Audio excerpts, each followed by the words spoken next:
Hello, everybody. Hello, unstoppable real estate investors. I'm Rayanna Starr, and this gentleman is my friend Chris Deal. And Chris is a sales pro. And recently, Chris tore his meniscus, so you might see him adjusting, and he's on crutches. And it was the weirdest thing. He was just standing and shifting his weight, and somehow he tore his meniscus. Anyway, Chris Deal, who has a destiny name because he loves getting a deal and he's a sales guy. He and I didn't know each other when we were both working at Fortune Builders because we were in different departments. What department were you in, Chris? I was on the student onboarding team. You were on student onboarding. Yep. Okay. Yeah, and I was in the business coaching team, and then his partner, Christian Weatherspoon, started off in the AV team, the technology team, Yep. and then ended up on the coaching team. But I knew of Chris and his name, but we hadn't met until actually pretty recently when we all left Fortune Builders and went our own ways. And his partner, Christian Weatherspoon, who's more the back end technology guy of the team, and kind of connected us. And it turned out Chris and I have a lot in common. We're both good in sales. We enjoy it. We like talking to people and helping people feel more comfortable selling. And sell is a four-letter word for a lot of people, although I've been seeing a lot online since COVID and more people have gone virtual with their businesses, that there is a transformation taking place in the area of selling, where that old paradigm of the sleazy car salesman is really giving way to selling as a way of serving people. And so what I wanted to do is interview Chris, because a lot of real estate investors get stuck in one of a few places. The first place a lot of real estate investors get stuck is they become learning junkies and they don't know how to make the transition to actually implement what you're learning. And that's a difficult thing. Like, there are some of us, like Chris and I, that can learn and implement, and it's pretty easy for us to shift gears. But I've coached hundreds and thousands of real estate investors in Fortune Builders and outside. I mean, I've been a business coach for 21 years. And there is a place where people get stuck. Don't you agree, Chris, where they're learning, but they don't know how to cross over that bridge to implement what they've learned. And so what I have Chris here for is, he is a sales pro, and one of his niches specifically for you real estate investors is really learning how to talk to sellers, because really that's where it all begins. That's where the conversation begins. Yeah, you research your market and you look for properties, distressed properties, but to determine if there's a deal, you've got to talk to sellers to determine what their motivation is. And then that's where the fun begins. And Chris is a master at that. So Chris, I wanted to just ask you, first off, how long were you in Fortune Builders? And then how long have you been in real estate? Tell us a little bit about your background. Yeah, for sure. So I actually started with Fortune Builders in 2019. So I think it was April 22nd of 2019 is when I started at Fortune Builders. So not too long ago. And not too long ago, basically. What was it, April of 2019? Yeah, April of 2019. Wow, I thought you were there a lot longer. My name just precedes itself, you know. You've got a great reputation. Yeah, right. I think why that might be is because, I fell in love with Fortune Builders when I had the opportunity. Funny story, actually, I had the opportunity to start working for them 3 or 4 years prior to that. I was going through the interview process, but I was further along in the process with another company. And, I just felt like that was the right thing for me to do at the time. And, everything happens, for a reason, and Yeah. time is what it's supposed to be. So I went to that other company and worked there for 3 or 4 years, and that was kind of a life suck. It sucked the life out of me, that job. And What kind of work were you doing? Were you doing a sales job? Yeah, it was a sales job. It was a phone sales job. I've have 25 years of sales experience. I never really had much phone sales experience. It was all in-home or face-to-face sales experience. So the benefit was there to, get really accustomed to phone sales. And I definitely got a lot out of that.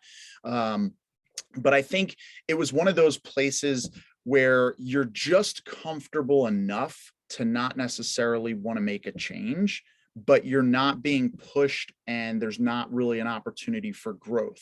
And I think a lot of people find themselves in that type of situation in life where they're just comfortable enough. And Mhm. honestly, I would rather be extremely uncomfortable than be just comfortable enough, because if you're just comfortable enough, you're not going to grow, you're not going to expand what you're just going to kind of sit in that pocket. And sure, that might be okay for some people, but if you have the desire for more, that can really kill your ambition. And I found that, and so I ended up leaving there, and the opportunity arose to go back to Fortune Builders. And at that point, I was all in on Fortune Builders. I burned the boats. I canceled all other interviews. I was like, I am going to work for Fortune Builders. Like, it's going to happen. And long story short, the final interview, at the end, Benny, in the inside sales floor, that's where I was interviewing, was like, yeah, I'm sorry, man, I'm not going to be able to offer you the position. And I was already fully committed to working for Fortune Builders. So I just said, okay, no problem. You can't offer me that position. What position can you offer me? And he was taken aback by that. Nobody's ever asked him that before. And so he made a few phone calls and connected me with Joey Dingfield in the student onboarding team. And me and Joey hit it off really well. And I ended up getting offered a position there, which was actually a blessing, because if I was in the inside sales floor, I would have been in a totally different building. I would have never met all of the people that I got to meet, including my business partner, Christian Weatherspoon. And so, God's timing, just put me in the right place to meet Christian and meet the people that I met. And that's really what, And how did you and Christian meet?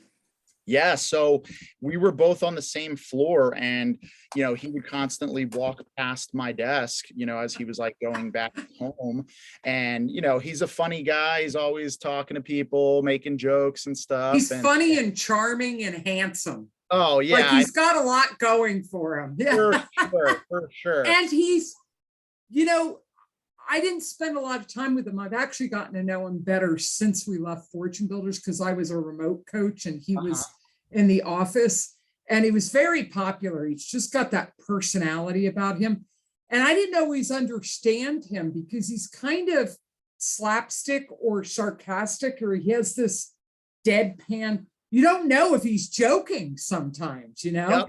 Oh yeah. And I didn't realize he was Christian. I always thought he was a wise ass. And then I found out how, like, he's a real committed Christian. And I was like, oh, because Yep. you get the idea, you get this feeling that he's a wise guy kind of guy, Yep. Oh yeah. And he's actually quite innocent and sweet, Oh yeah, super sweet. Did you guys click right away?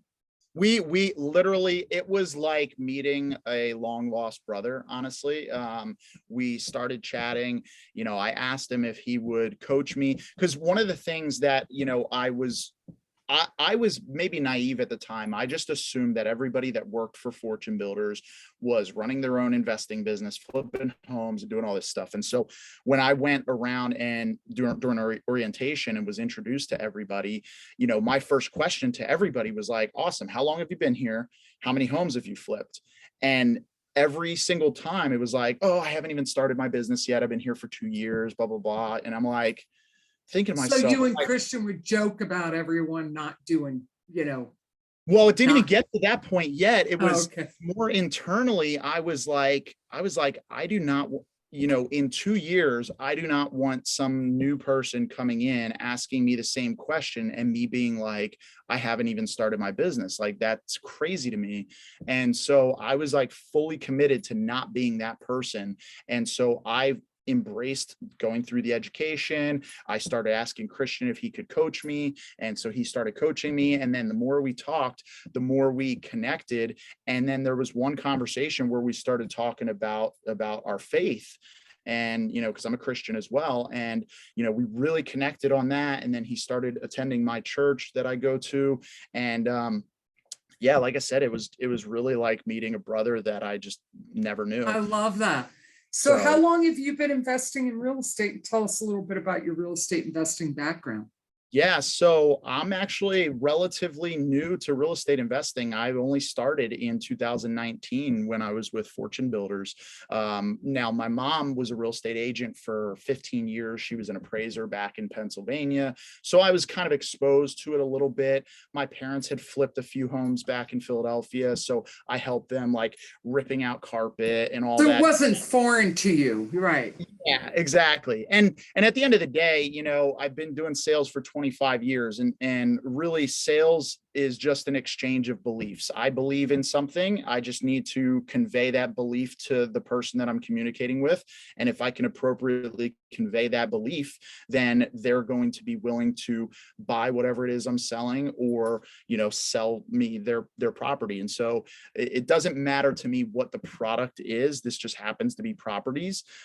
So the sales approach is really not much different, in my opinion. Well, and what's funny about it is that everyone, a big stuck point for, so earlier I was saying that new real estate investors get stuck at different, pretty consistent points in their journey of getting deals and getting consistent and treating it like a business.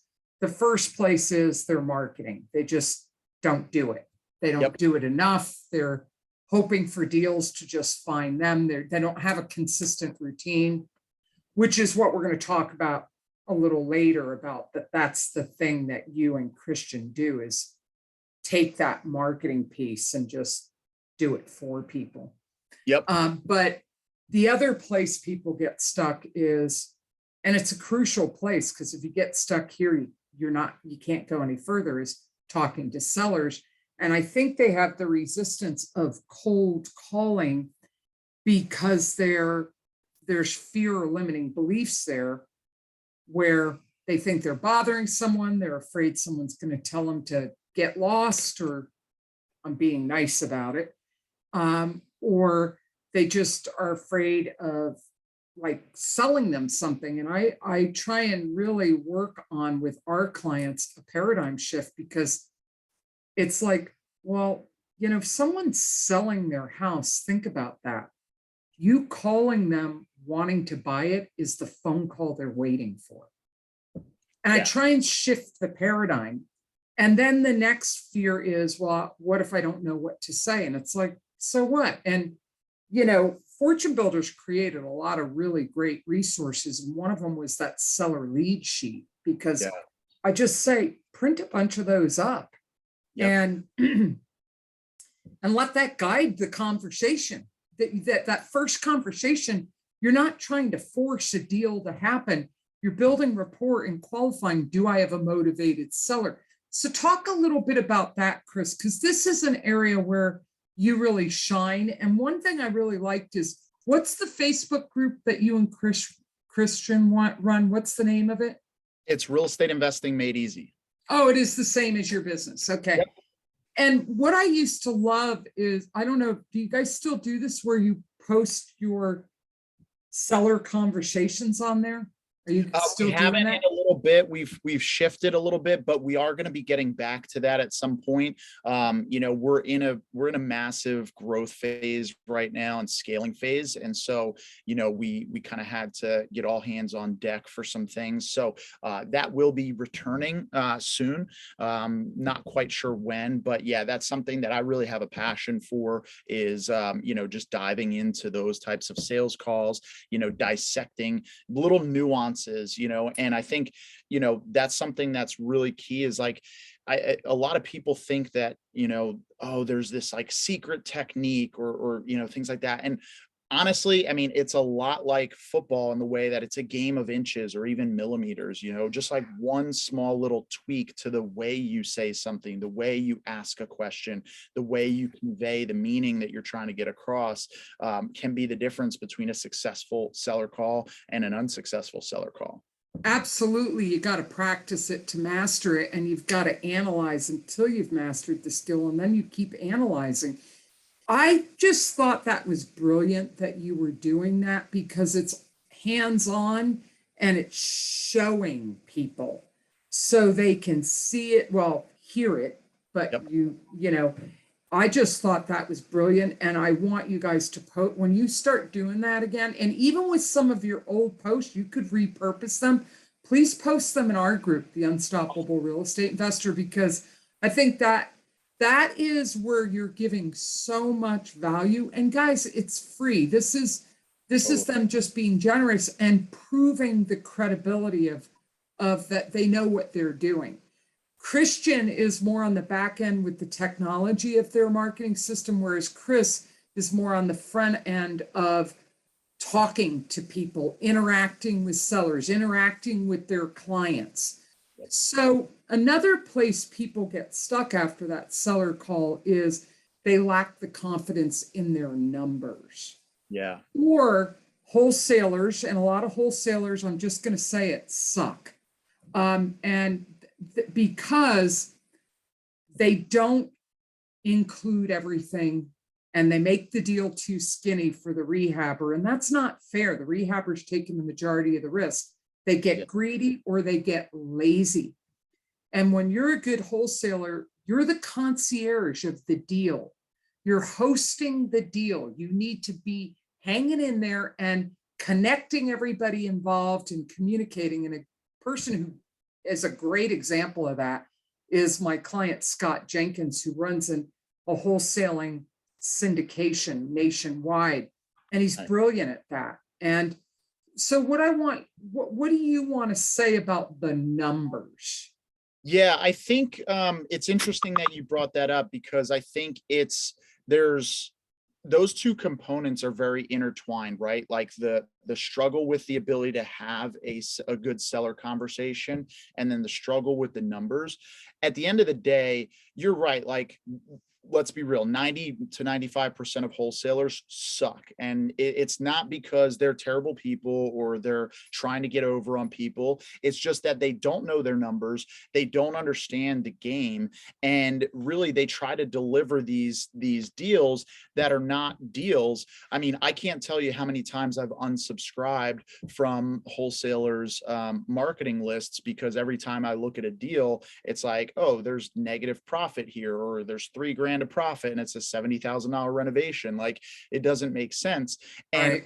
ultimately, we know, coming from fortune builders, you make your money when you buy the deal, right? Like, so that's really a symptom. So those bad numbers is a symptom of their lack of ability to have a strong seller conversation and get a property under contract at the number that it should be under contract at. And Yeah. so, So talk about when we talk about numbers, and here's where a lot of wholesalers go wrong. Let's dissect this, okay? My glasses have a glare.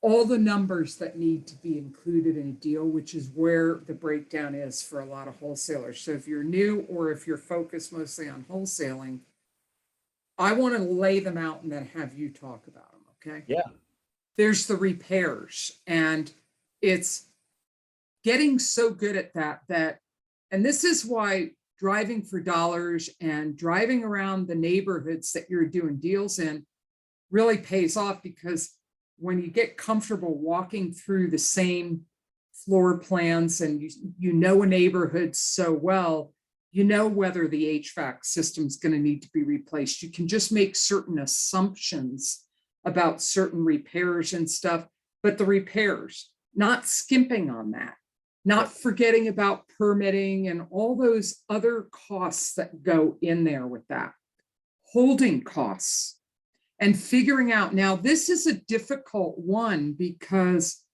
hold times have lengthened because of supply chain delays because of COVID. It used to be the way that JD would teach it in Fortune Builders is for every $10,000 of repairs, plan on 1 week of of hold time, but it's more like double that now. And if you're ordering windows and it's going to take 4 or 5 months, you've got to plan your jobs well. So you've got to plan hold time and holding costs.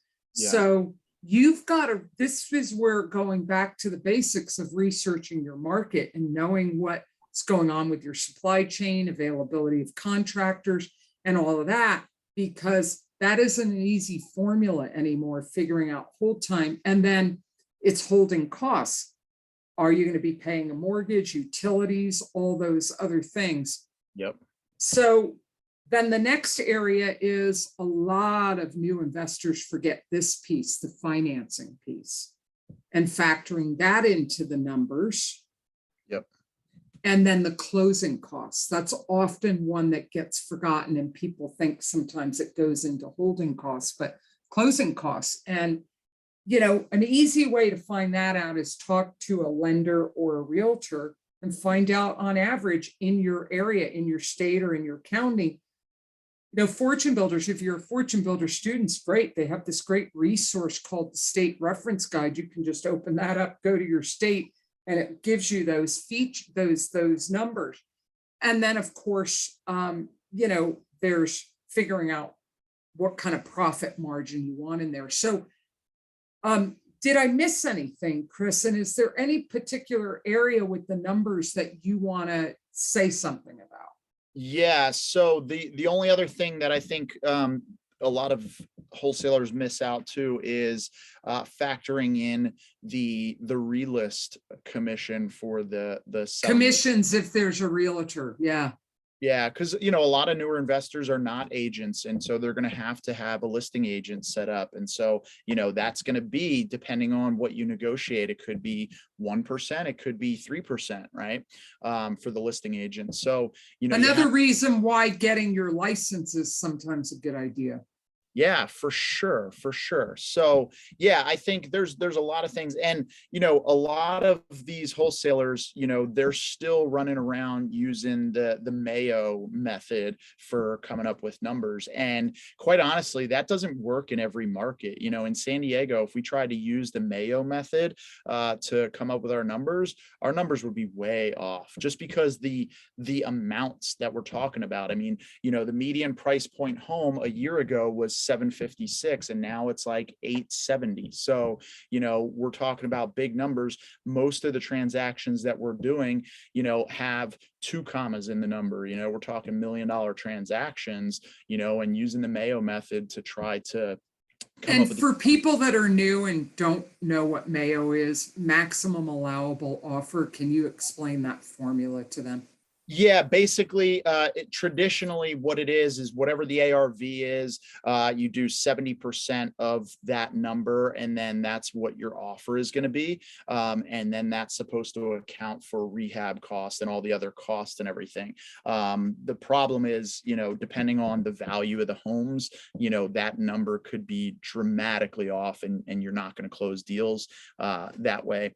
And then the other thing I think too that newer investors struggle with is, and I was guilty of it too, it's like you want to get your first deal so badly, like you're willing to do anything to get that. And over eagerness can be dangerous in this business. Yeah, either being over eager with the seller, or you sacrifice the numbers just for the sake of getting a contract, but at the end of the day you can't sell that contract, so it's not a deal anyway. So I would much rather spend my time focusing on a deal that's actually a deal than, trying to overpay or lock up a contract just for the sake of having a contract. It's great. Well, that's paper, but I can't feed my wife with that paper, right? So, I need to make sure that this is a sellable contract that I can wholesale to somebody and they can turn a profit. So, and then also overestimating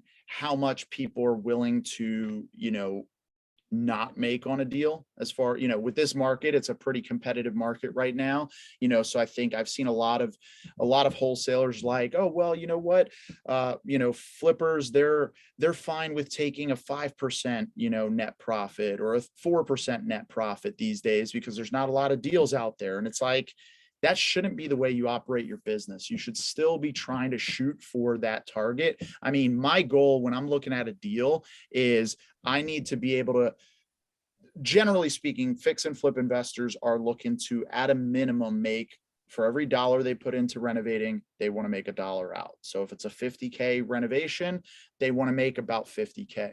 If it's 100K, they want to make 100K. So I use that to factor in my numbers when I'm coming up with a wholesale deal. And then if I can only make 5 or 10 grand on it, great.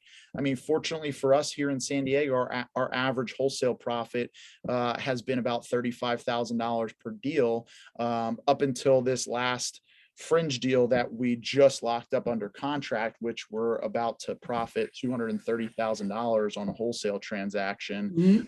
That's your wholesale fee? Boy, that's a big deal. Yeah. Did you get that off market?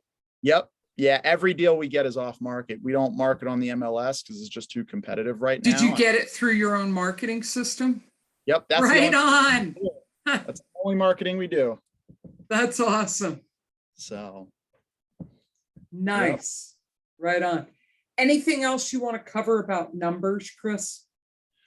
No, just, fine tune your numbers, like practice, if you're not sure what the renovation costs are, like every market is going to be different for renovation costs. And if you don't know what the numbers are, every guru out here is going to give you a free deal analyzer, right? You don't need to buy a deal analyzer. You don't need to build it out yourself, so find a deal analyzer. They're all pretty decent. And then pick that deal analyzer apart and that repair estimator and take it, and maybe, for our market, in San Diego, the cost of things is going to be a lot higher. So delete those numbers for the repair cost and, have a contractor go through your repair estimator and get him to tell you what his numbers would be. Yes, so you have accurate for your area.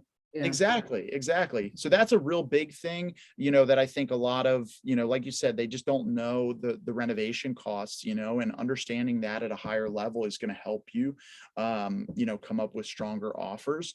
Yeah, and I want to just interject here and then go more into the selling thing, since that's your area of expertise. Sure. Coaching a lot of people, a lot of investors over the years, we tend as people to avoid the things we're not confident with. We tend to avoid doing things that we're not skilled at. And what I would say to some of my students and clients that I've coached is, rather than avoid the thing you're not good at, practice it to master it and do it in small steps. Yeah.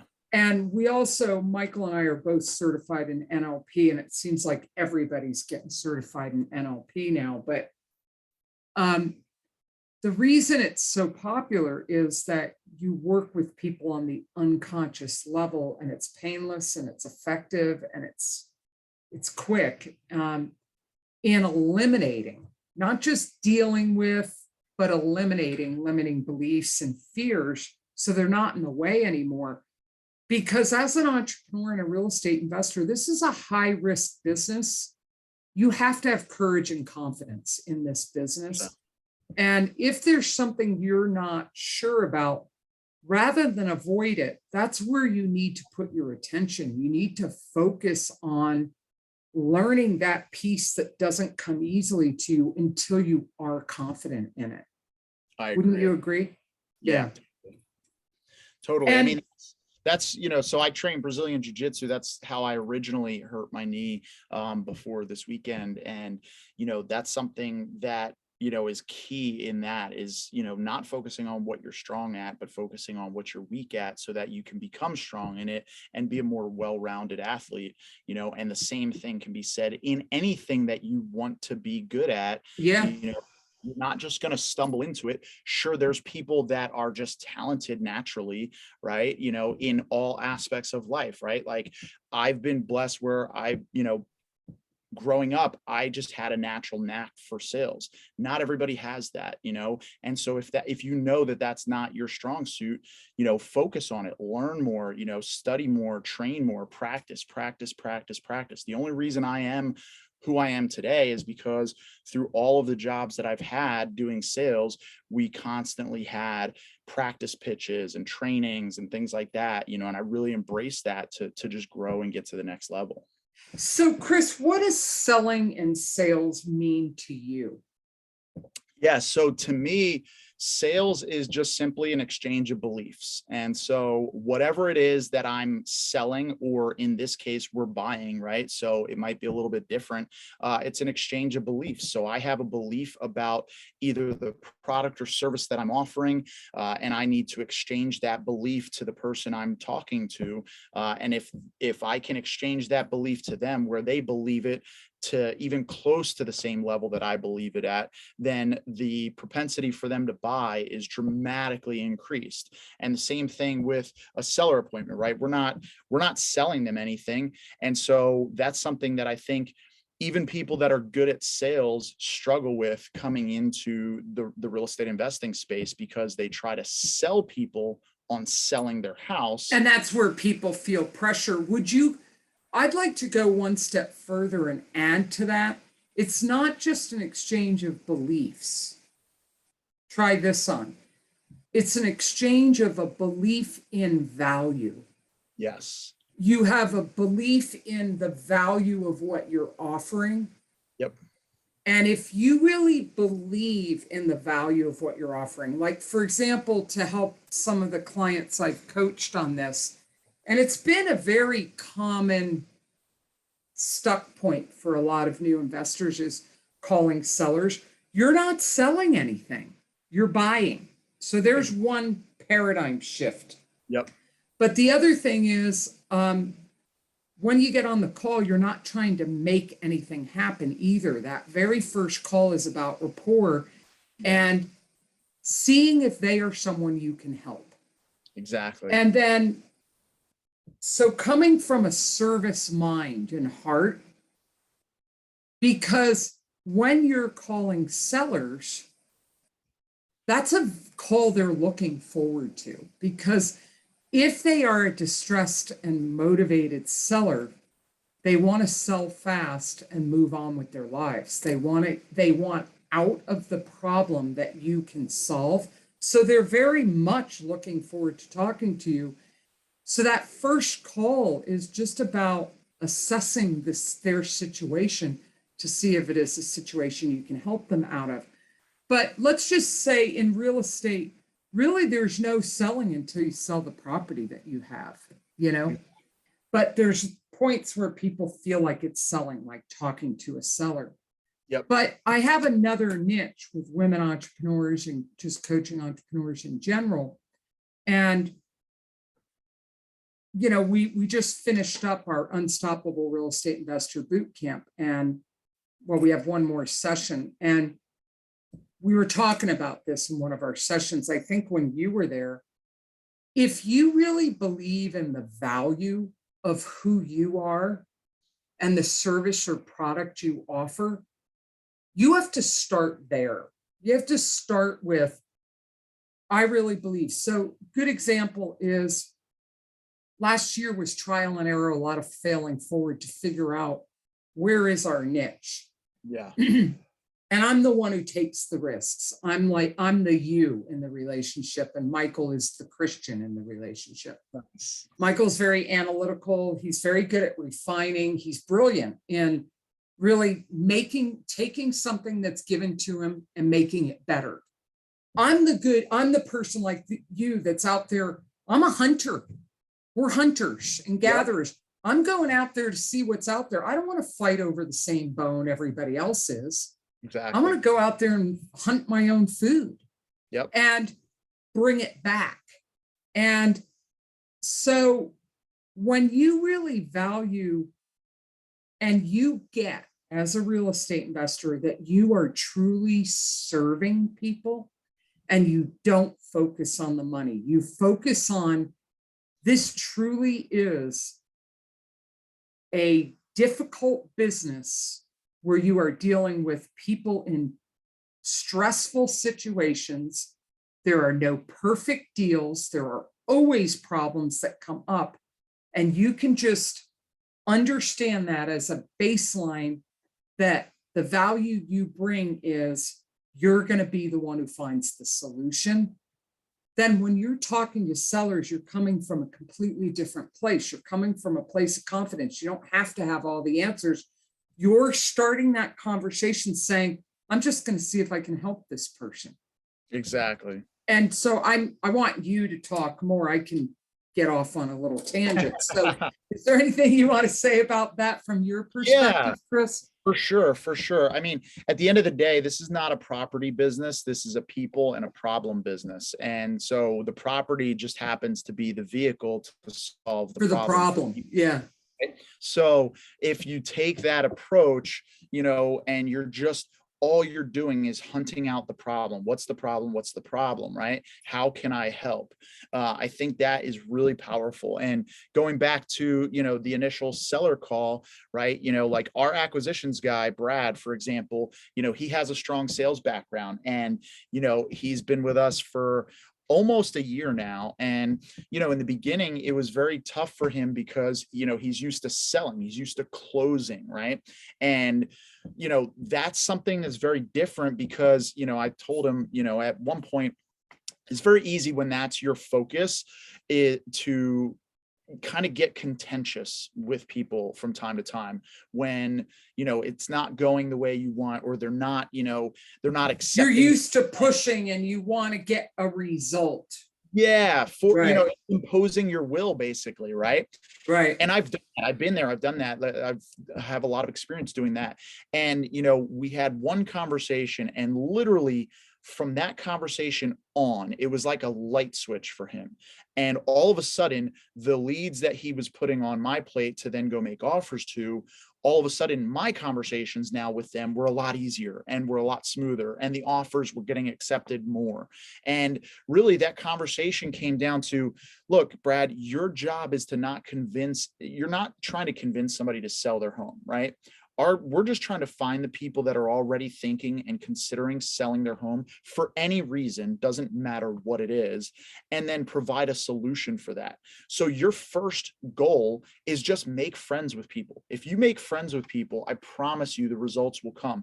And ultimately, like the analogy I give is kind of like, if you're walking down the street and you overhear some random person, is on the phone or talking to somebody, and they're talking about making a decision that, internally is a terrible decision. They're going to throw away a bunch of money, right? How much effort are you going to use to try to stop this random person on the street from making that dumb decision? You don't care. You don't know this person from a can of paint. Now, if it's your mom, and your mom is about to make that decision, or your friend is about to make that decision, how fervently are you going to be like, no, you're going to lose everything. Like, this is an Enron deal. You're going to lose your house. You're going to lose everything, right? You're going to be a lot more fervent in that approach. And the reason I bring that up is because when it comes to, it's like, why is that valid in this conversation? Well, a seller appointment, if you're having a conversation with a seller and you're not a friend with them, you can't go to the depths that you can when you are a friend. And what I mean is, like, when they're saying something, it's harder to call them out on things when you haven't established that friendship. Yeah, because they're going to be offended and go, who the hell do you think you are? Because people are going to do business with people they know, like, and trust, and rapport is super important. Absolutely. Exactly. And I agree that very first call isn't about pushing your agenda. It's about just seeing, are we a good fit? Is this someone I can help? Yeah, absolutely. Yeah. So, talk a little bit about what you and Christian do for real estate investors, how you help them, because I think marketing is another point where people get stuck because it's a grind. And people aren't disciplined about getting a habit or a routine. That's something we work a lot on in our Unstoppable Real Estate Investor Bootcamp, is helping people with their mindset shifting eliminating fears and limiting beliefs. And then we work on what are the actions you need to focus on? They're revenue generating actions. Those are the actions you need to develop habits and routines around. And then accountability is just keeping people going until they've got momentum and that that habit is entrenched. It's automatic. It doesn't take effort.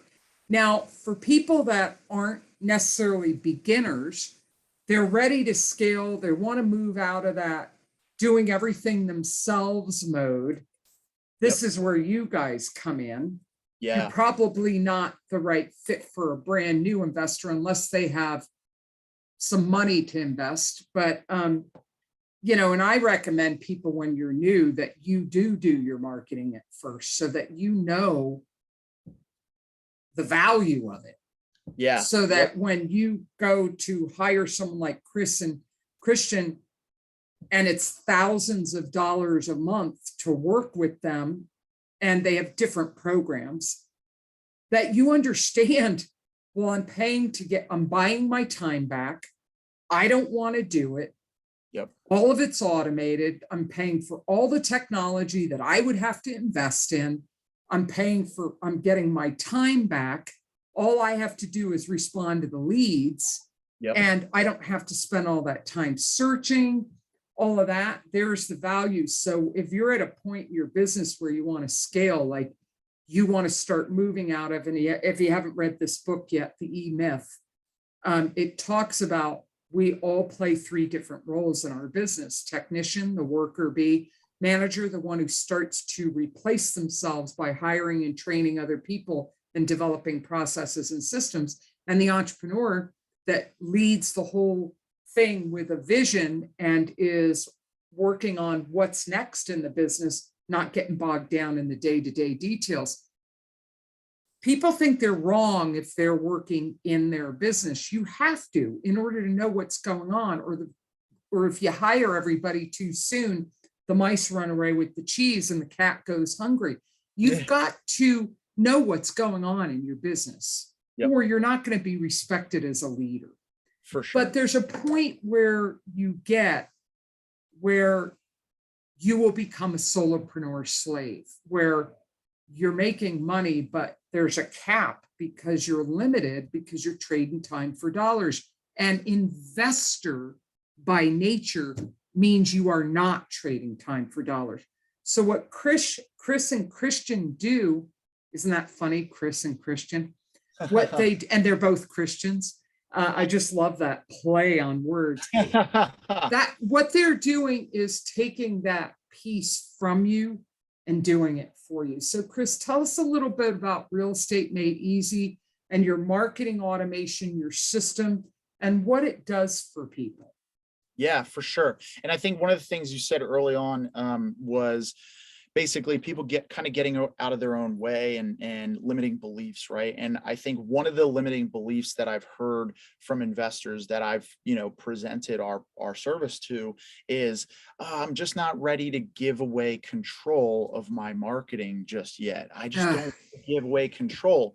And what I would say to that is, and this is free of charge, you can use this whenever you want, is you're not actually giving away control. As a matter of fact, you're doing the exact opposite. You're taking back control, because by having to manage the marketing, which most investors know they're not good at, they're investing time in to do that, resources in to do that, and it's not their strong suit. So by outsourcing marketing to us, Real Estate Investing Made Easy, where we basically become an extension of your marketing department, you're actually taking back control, because now you've freed up time to focus on the things that you are good at, which is, meeting with sellers, talking with sellers, closing deals, getting renovations done, all of those other processes. Now, look, at the end of the day, if you're a stud marketer, then that should be your focus, and you should outsource the other areas of your business, and you shouldn't hire us. But most people that I've talked to, that's not the case, and marketing is not their strong suit. And I can tell you, having sales and marketing experience over the last 25 years, the thing that everybody knows they need to pay for, but everybody doesn't want to talk about paying for, and even less likely wants to pay for, is marketing. It's kind People of don't this, want to do it and they don't want to pay for it, but everyone needs it, because here's another way of looking at marketing. It's visibility. yes, yep, And so, like, I remember I was coaching a guy when I was in Fortune Builders. This was funny. And talk about a paradigm shift and just shifting someone's mindset. It was so funny, Chris. This guy was just saying, I really don't like marketing. I don't like the whole idea of it. I don't like the word or whatever. And I said, well, let me ask you this. Do you like looking for properties? And he said, yeah, I love looking for properties. And I said, all right, you're no longer going to do marketing. You're just going to go look for properties. nice. And we both laughed. And I had to be really conscientious of that in future calls with him. And I said, marketing, oops, wait. And I would joke around with him. I said, how's it going looking for properties? And do you know, he thanked me for that, because it changed everything for him. And it was just because we used a different word. Yeah, it's, you know, Because words have- marketing's got all this energy, just like sales does, that we carry all these perceptions about what it is. Yeah. Yep. Yeah, there's a lot Same of thing with networking. Oh, Sorry, 100%. go ahead. Yeah, no, there's a whole lot of emotional baggage with words. I mean, words have power. I mean, you know, as a Christian, I mean, you know, the Bible says, you know, God spoke the world into existence, right? Words have power, right? And that's the reality. And so really it comes down to, like, what's the belief you associate with the word that you're hearing? You know, how do you view it? And sell is a dirty word for a lot of people. The interesting thing that I always thought was kind of ironic is many of the people, as I was growing up, you know, that were like, oh, I could never do sales. You're so good at sales. I can never do sales. I can never do sales. And then 10 years later, I see that they're a real estate agent. And I'm like, you know, you're in sales, right? And they're like, no, I'm a real estate agent. Yeah, you're in sales. I thought you could never do that. Yeah, or I'm an entrepreneur. Well, guess what? You have to sell and market. Yeah. Yep. Yeah, you have to be visible or people don't know you exist. And a lot of people are shy about that. That carries a lot of baggage. Yep, totally. Like about visibility. In fact, I had to get over it, especially going online.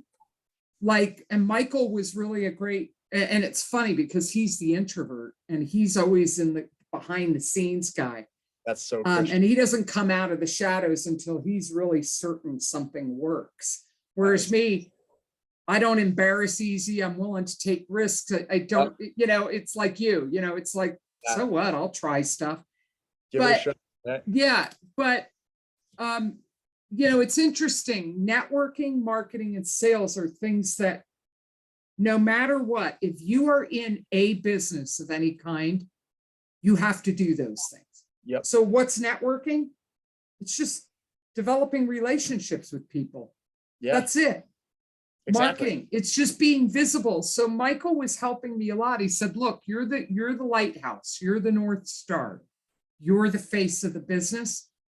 And I didn't want it to be about me. I didn't want to be the brand. And he said, yeah, you need to be. But then I started seeing how people would respond because I've got the energy and the personality, and it's just like, and I got more comfortable with images and more comfortable with being on video and doing this stuff. And now it's just funny. The more you do it, you're just like, whatever, you know? Right.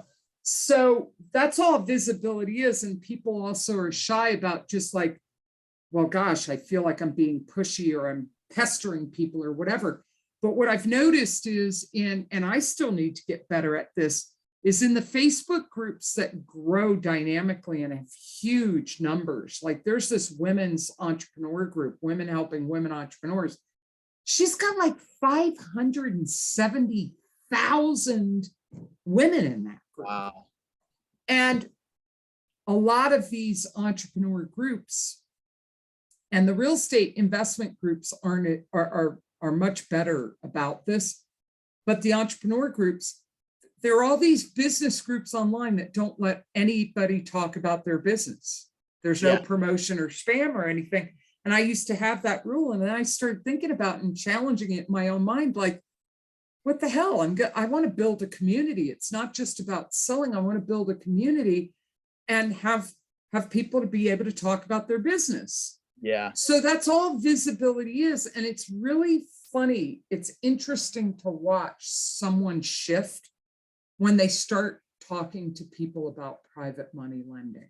And they're shy about asking people for money. And again, there's a paradigm shift. You're not asking people for money.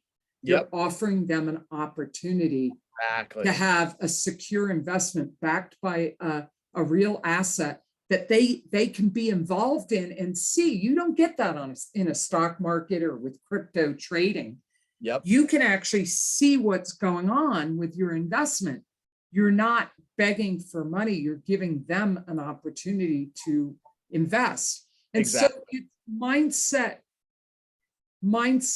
is the precursor to everything else, because if you get stuck there in a trigger on a word like marketing, which all it is visibility. And in real estate investing, all marketing is how are you finding distressed properties? Yeah. Yep. You know, and then selling, all selling is truly, it is the most noble profession on the planet, because everyone, whether you realize it or not, is selling something. You're selling an idea, like you were talking about when you're walking down the street and it's a stranger, you don't care. But if it's your friend or your mom or a loved one, you need powers of persuasion and influence because you're concerned about them. That's selling. Yeah. Every business on the planet, no matter what it is selling. Exactly. And all selling is serving people and helping them get what they want or need to solve a problem, relieve a pain, or satisfy a need. Yeah. That's all selling is. If you're doing it right? Like the reality is there's people out there that like you training Brad. Retraining Brad out of his old mindset of selling, like, I've got to get my numbers. I've got to do my numbers. Yeah. Right. Exactly. It's the shift it's not about you doing your numbers. It's about how can I help them over there? Exactly. Which I think for us, the way we do that effectively is, we're not just making cash offers on properties. We present a menu of options, and it doesn't always end in a transaction for us. And that's okay, right? The way I've always looked, you can sleep at night. Exactly. And the way I've always looked at sales is every no gets me closer to a yes. So I don't care about the no's. As a matter of fact, the no's are necessary to get to the yeses, right? Michael Jordan, had a whole video where he talked about, how many times he failed, right? Failure. I succeed because I fail, right? Failing forward, right? And that's like our philosophy. And so, success comes with failure. If you don't have failures, you're doing it wrong, right? If people are accepting every offer you make, guess what? You're offering too high. You need to offer lower numbers, right? Because obviously they're going to accept a higher number than everybody else is offering, right? But yeah, to kind of like, I know you'd asked earlier, tell a little bit about. Tell us about your system. Yeah. But before you do, let me say one thing and wrap up the selling conversation. Then we'll end with you talking about your system, because I love you guys and what you do, and you make marketing easy. Real estate made easy, marketing made easy. Is one last point on selling, and I know you'll agree with me because we're simpatico on this, is if you're stuck as a real estate investor, a fairly new one, on the seller call thing, like you're afraid of that, the best coaching I can give you is go do a lot of seller calls and fail forward. Yes. And get messy and put the armor on and let it roll off, because by doing a bunch of calls, and I'm not saying just haphazardly, like get a little coaching, have that lead sheet in front of you. I'm not a big fan of scripts. They're great because I'm never at a loss for words, that the words come easy. And I focus on the person. And I have a lot of confidence. So I don't Yeah. really need a lot of scripts, but a lot of people need to start there. So I don't have anything against scripts, but the way you get good at something is by doing it and being humble enough to do a crappy job at it at 100%. first. So here's the mindset that helps a lot of people I coach. Instead of focusing on a result in the beginning, focus on the process itself. And after every call, look at what could I have done better and make progress. So focus on the process and the progress and let go of that you're trying to get a result of some sort.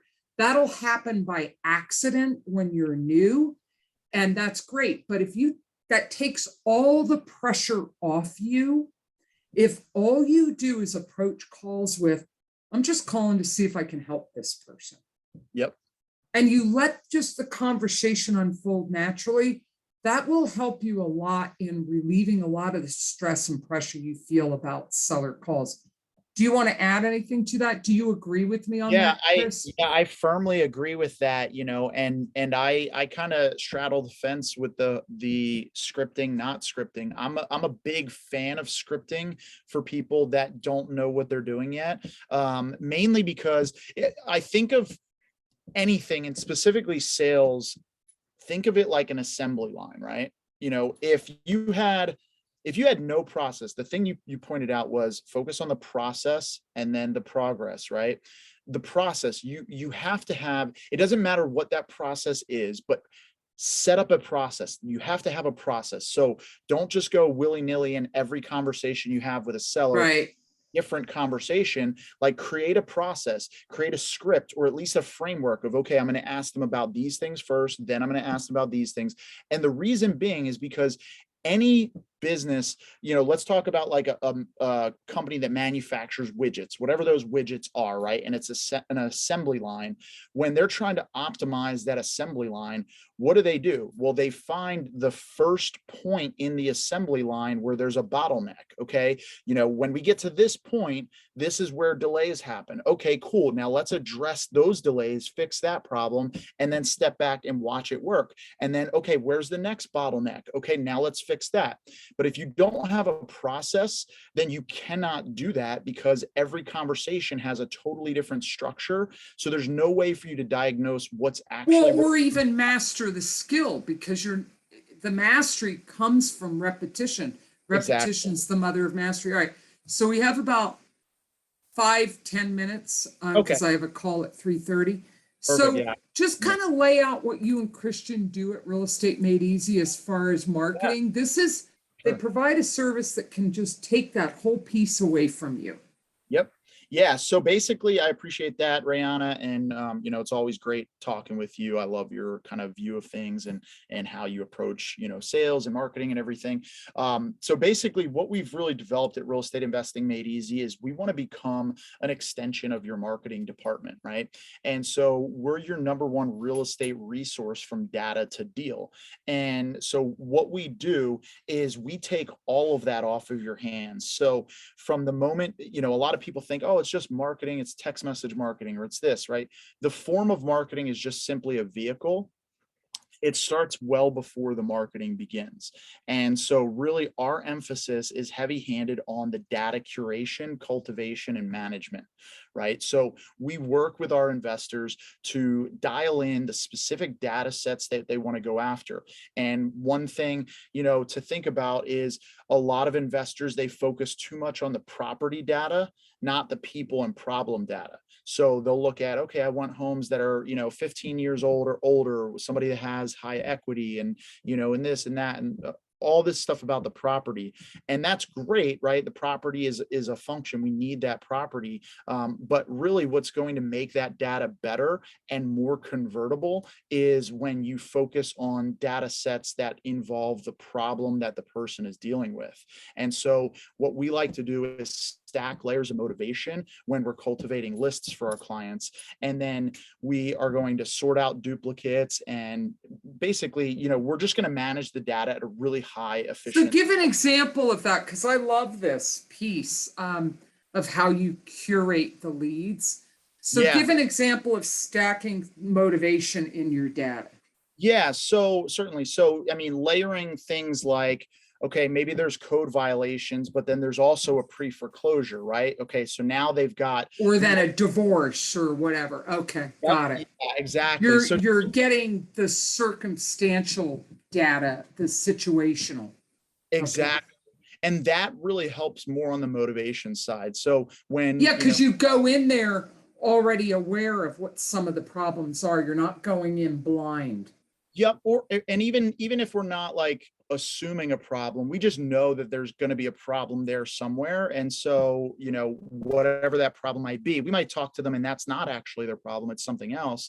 But we know that we're going to have a higher propensity to convert that lead into a deal. So, we focus heavy-handed on the data, without getting too much into the nitty-gritty. Our value proposition is that we deliver 30 plus motivated seller leads direct to your CRM every single month, from data to deal, at about the same cost to do it yourself, at the lowest cost per lead that our clients have seen. All right. And so talk about because I've referred clients to you, and with marketing, it takes time. So you've got to be willing to budget for that. Like I have a client, Andrew, and it took about 3 months for them. And what's great about Christian is they're communicating with you very closely and refining things until you find your sweet spot. And it took about 2 or 3 months for Andrew to get used to their system and for them to find the right ad spend, the right place where, and then all of a sudden it was like the tipping point. Yep. Just in the last month, he's put like 10 wholesales under contract, all from leads you guys generated for him. Yep. Yeah. So basically, with Andrew's an interesting case because, he's in a market that's not, it's not a super, like when you think of like high quality markets for real estate investing, you don't think of, the Northern Michigan. Right. But he's been killing it. And really the biggest thing for him is he's an action taker. He's not taking action. So yeah, we started out with him, in December, January, and then we started optimizing his program. And by February, he upgraded from our lowest package. So our 3 packages we deliver 30 plus motivated seller leads, 50 plus or 85 plus motivated seller leads. And he started on the 30 plus package. And then a month in, he decided to upgrade to the top tier package, mainly because my dog, sorry. Right buddy. in front of the camera. No worries. He's like, that's his chin. He's like on the couch in front of my desk, peering over. It's a big black lab, but go on, get. Sorry about that, Chris. Say that again. Yeah, so he went from, after his first month in our lowest package, he upgraded to our highest package, because he saw the value in it. And from that point on, I mean, it was just a game changer for him. Absolutely. Yeah. And to your point, right, getting reps, because one of the areas that he struggled with was those seller calls. And on the lower package. Well, he wasn't struggling with them. Here's the thing with Andrew is he's a big networker and deals find him. He's a deal magnet.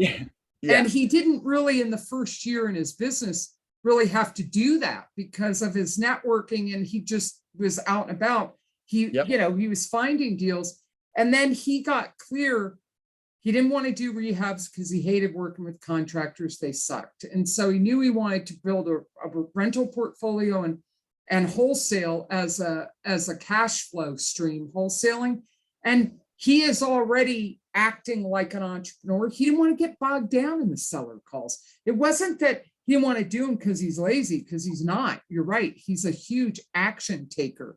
Yeah. We'll be on a coaching call. I remember once we were talking about cash flow, and it was a little tight, and we were talking about it. And within like an hour or two of the coaching call, he had found 70 grand. From a private money lender. He goes out there and solves the problem. Yeah, But the greater point that I was making was that, it's not that he's scared of the seller conversations, it's that he just didn't have a lot of seller conversations because of his networking.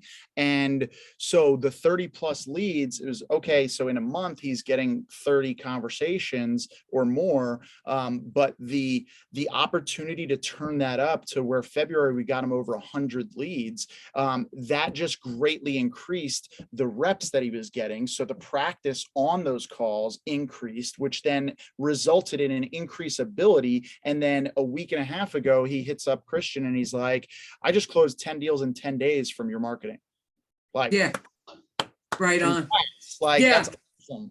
And the thing about Christian and Chris's marketing is they're more qualified leads. They're not junk leads. Like a lot of clients of ours and other investors I've talked to have VAs doing the cold calling for them to pre-qualify.